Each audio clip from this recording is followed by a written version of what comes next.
गुंडागर्दी नहीं चलेगी, नहीं चलेगी। निरंजन मोदी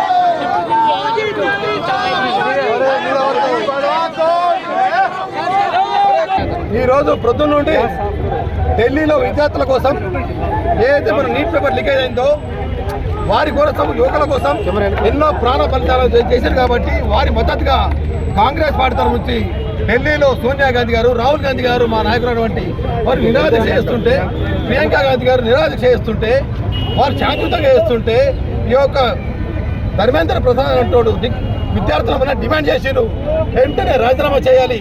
ఆ రోజుల్లో మా కాంగ్రెస్ వాళ్ళు లాల్ బహదూర్ శాస్త్రి గారు ఒక రైల్వే యాక్సిడెంట్ అయితే దుర్ఘటన జరిగితే ఎక్కడ ఎవరు డిమాండ్ చేయకుండా నైతిక బాధ్యత రాజీనామా చేసిన రోజులు ఉన్నాయి.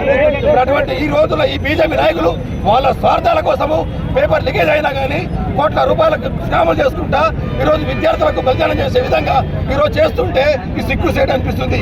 ఈరోజు ఈ విధంగా మా నాయకులను ఢిల్లీలో అరెస్ట్ చేయడం దురదృష్టకరంగా మేము భావిస్తూ ఈరోజు శాంతియుతంగా ఈరోజు ఇంతటితో పోగదు. ఇప్పుడే వచ్చిన వార్తల వల్ల ఈ యొక్క రాత్రి వరకు పోరాటం చేశాం కాబట్టి రేపటి నుంచి శాంతియుతంగా ఖచ్చితంగా ప్రతి గ్రామంలోనూ ప్రతి మండలాల్లోనూ కూడా శాంతి నిరాదీక్ష చేసి విద్యార్థి మంత్రి గారు ఉన్నారు తక్షణమే రాజీనామా చేయాలి. మేము కాంగ్రెస్ పార్టీ తరఫు నుంచి మా యొక్క జిల్లా కాంగ్రెస్ పార్టీ తరఫు నుంచి మేము అందరం డిమాండ్ చేస్తున్నాము.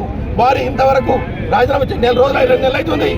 ఒక విద్యార్థులు కేంద్రంలో డిమాండ్ చేస్తుండే దానికి నిరసనగా ఈరోజు పెద్ద ఎత్తున ధర్నాలు చెప్పడం జరుగుతున్నాయి. పార్లమెంట్లో ధర్నాలు చేస్తుంటే మా యొక్క రాహుల్ గాంధీ గారు, సోనియా గాంధీ, ప్రియాంక గాంధీ అరెస్ట్ చేయడం సిగ్గు చేయడం అనిపిస్తుంది. ఈ విధంగా మేమందరం కూడా ఖచ్చితంగా లాఠీ చార్జ్ చేయడము, ఏదైతే బీజేపీ నాయకులు పోలీసుల ముసుగులో వచ్చి లాఠీ చార్జ్ సిగ్గు చేయడం అనిపిస్తున్నది.